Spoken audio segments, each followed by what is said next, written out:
It's Brendan here, and you've stumbled onto another episode of Let's Chat Sales. And in this episode, Bob Graham and I dive into what's the best sales question.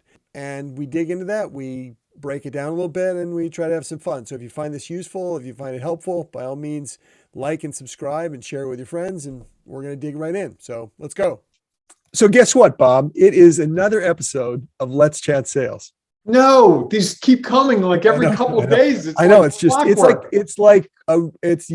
resource. It's what I think. It really changes my whole day. So here's what we're going to talk about today.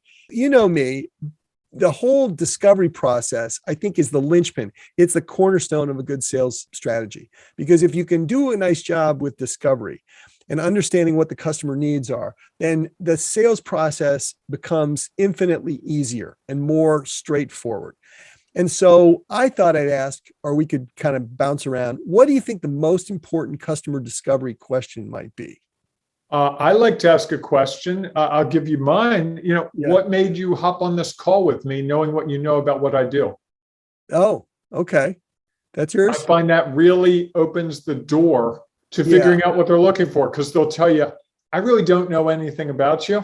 Yeah. I've looked at your website. I've been getting your emails. I saw your videos, whatever it is. And that really orients you. And then you can move into something more tactical. So there's this school of thought that you can't go forward sales is about going forward, and you can't go forward until you've addressed the past or the current situation.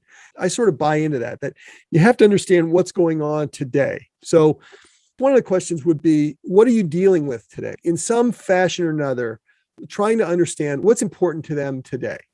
Mm-hmm. And so that's a good question. I guess this is sort of a trick question about the discovery question, because it really depends on where you are in the conversation. What needs to change would be another good example. What's going well and what's not going well? I hate the phrase or the question, what's keeping you up at night?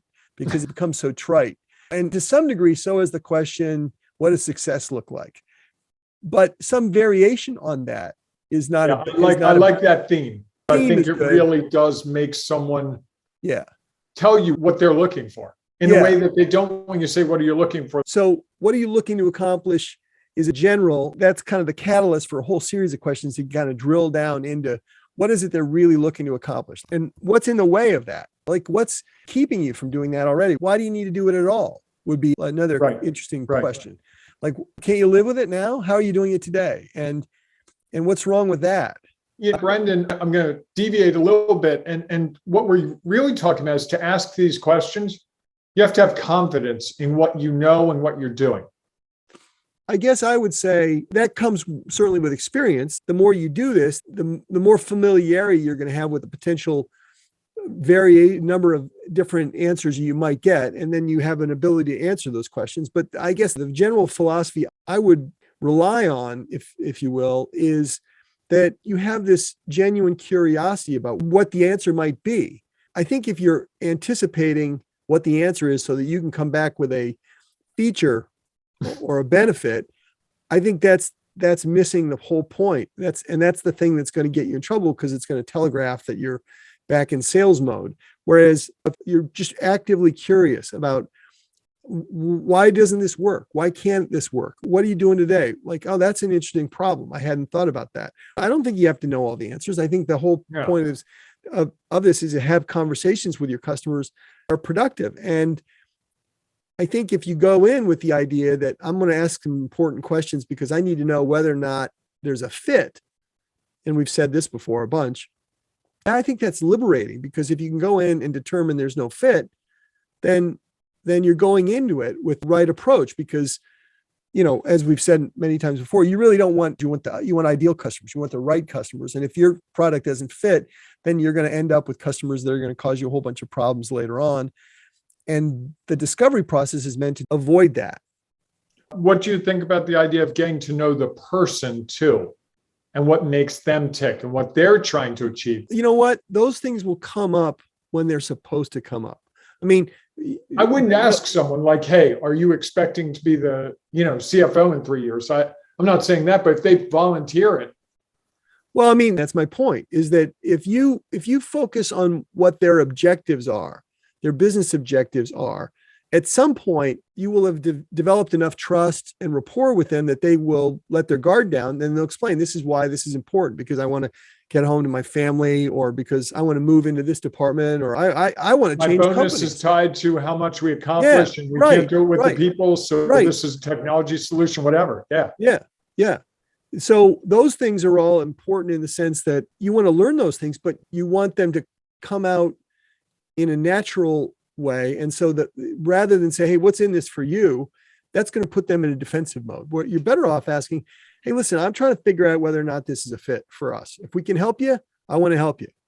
And if it's not, then I want to know that. And then at some point in that conversation, they're going to start to share more personal stuff, perhaps. Or maybe they won't. Maybe they're the kind of person that's really buttoned down and it's all a business, and you're never going to learn that. I've had to deal with that too. But I don't think you can force that. I think that by forcing that, you end up in a situation where you're going to put that other person on guard. And that's what you're trying to avoid. So one of the questions you might ask is, who else needs to weigh in?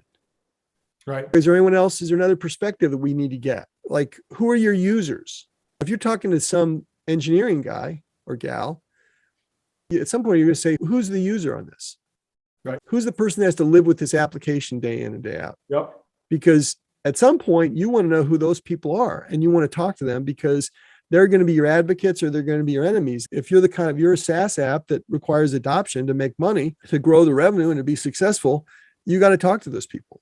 So that's going to be, at some point in the sales cycle, that's going to be a really important question: is who else needs to weigh in? Who else is you may be the guy or the gal making the decision, but that doesn't mean that there aren't a whole bunch of other people we need to talk to make sure that we're a fit. You want this to happen. You want us to be successful, or you want to be successful with this. Then that means you want adoption, you want acceptance, and you want some advocates or evangelists among your user base. In order to get that, and this is good for all of us, then we need to talk to those people. I also like to ask the question, if they say that they've got to take it up the ladder, hey, how are you going to describe this to your bosses? Yeah, right. And I love to hear that answer, because it's a great chance to clarify. They walk you through what they heard. Yeah. And it can really improve your presentation skills when you listen, because whatever they don't understand, you got to retool. Yeah. And often it leads to, you know what? I would be willing to be on the call with them if you'd like. And they go, oh, that'd be really great, because you really understand it so much better than me. So you're explaining to them that we're a team. And so you're not letting them sell the product on their own, because that's suboptimal at a minimum. I like it. I think we always do. Have we beat the crap out of this? We have.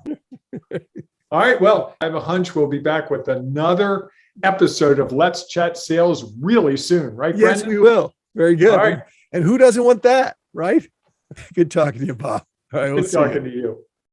Okay, well, we just finished up another episode of Let's Chat Sales with Bob Graham and myself. And by all means, if you enjoyed it, like and subscribe, share with your friends. And you might want to check out one of these other episodes wherever they post on here somewhere. So until then, happy selling. Thanks.